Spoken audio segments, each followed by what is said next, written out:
The following may not be suitable for all audiences. Viewer discretion is advised.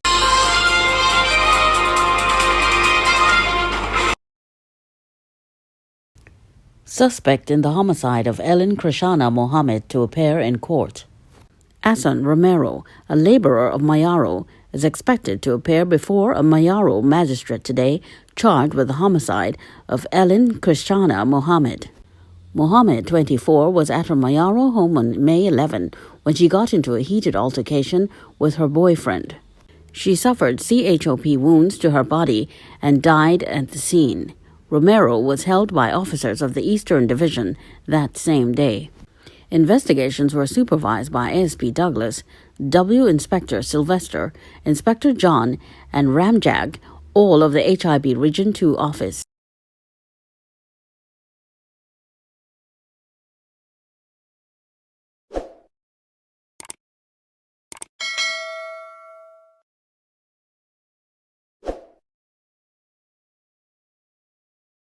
Theme of Pastor's Sermon: Protect our young men and boys, as family bids farewell to toddler Kimani Francis.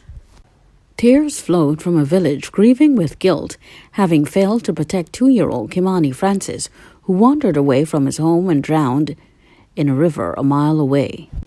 And while tensions ran high during his funeral, Kimani's family could not hold back their tears as they said a final farewell to him at the Bechtel Pentecostal Tabernacle in Point Fortin on Friday.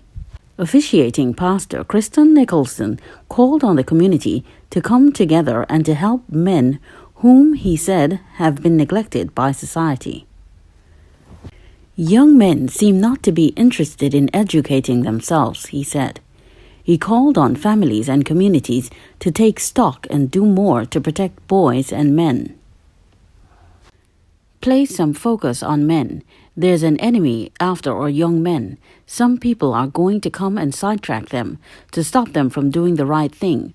Listen, community, come together and let us help our young men, or boys, or children, Nicholson said. He expressed sadness at the attacks that men were facing in TNT. We understand and know it is a difficult time. It is not good to see a young boy leave us at such an age. Very difficult, he said. He added, if we can be honest, as we look at our society and our nations, we will realize that men have been neglected. Young men seem to have been neglected from the old to the young. Most of our focus is on our daughters and our girls, and to focus on girls is not bad, but we must also focus on our young men, he said. Nicholson said, we must place focus on the young boys who are crying out. As we grow up in society, it is being taught that the men are naturally strong and the ladies are weak. So we place all focus on the girls and women, and sometimes we neglect the males, he added. On May 9, baby Kimani wandered away from his family's home at 10th Street Extension in Techshire Village in Point Fortin. He was seen by a neighbor who described him as being barefooted and wearing only a disposable diaper.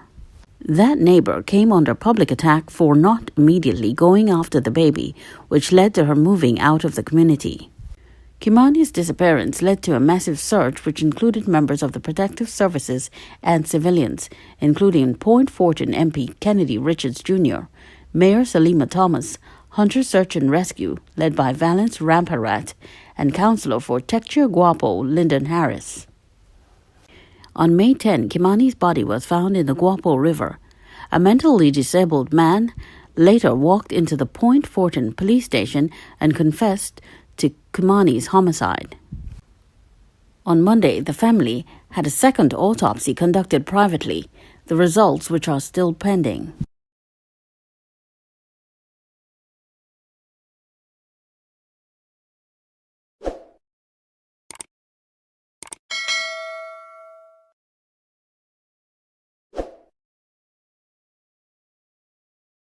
No relatives have come forward to identify 76-year-old homicide victim.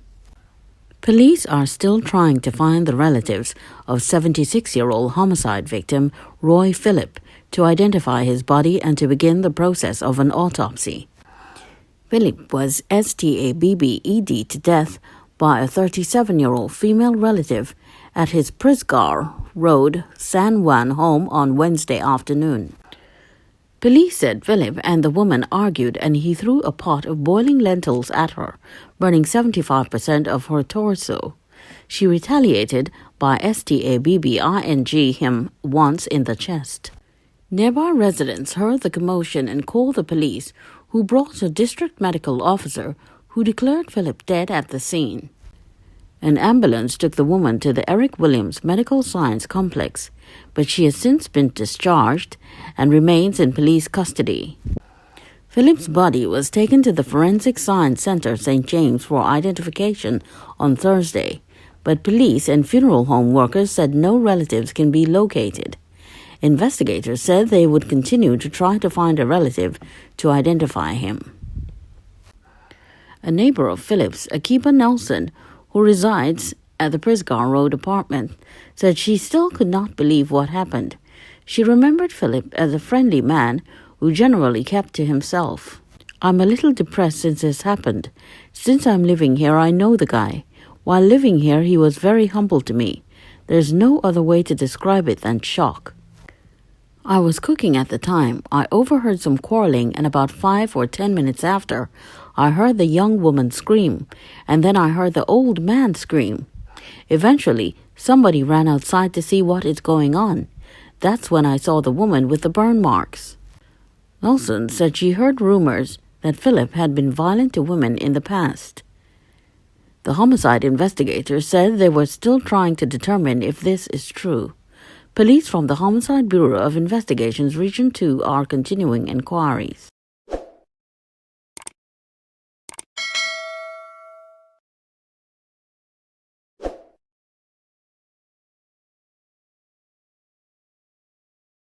Woman remains in police custody after death of 76-year-old ex-convict.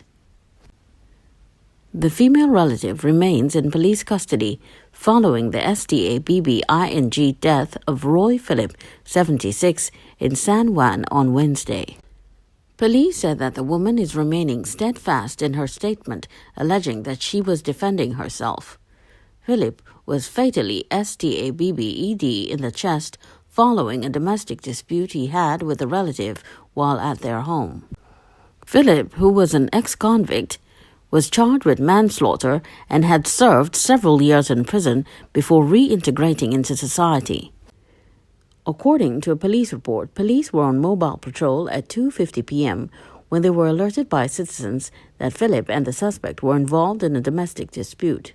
Police were told that Phillip threw a pot of hot lentils on the suspect, who then stabbed him in the chest. Phillip ran outside and fell in front of the house, where he succumbed to his injuries. The woman also ran out of the house with burns on both hands and her lower body. Police said they recovered a stake, knife, about 7 inches long in front of the house. They believe it was used to stab the deceased. The suspect was taken to the Eric Williams Medical Sciences Complex by the Emergency Health Services, where she was treated and subsequently discharged into police custody. Investigating officers are awaiting the autopsy results before advancing the investigations.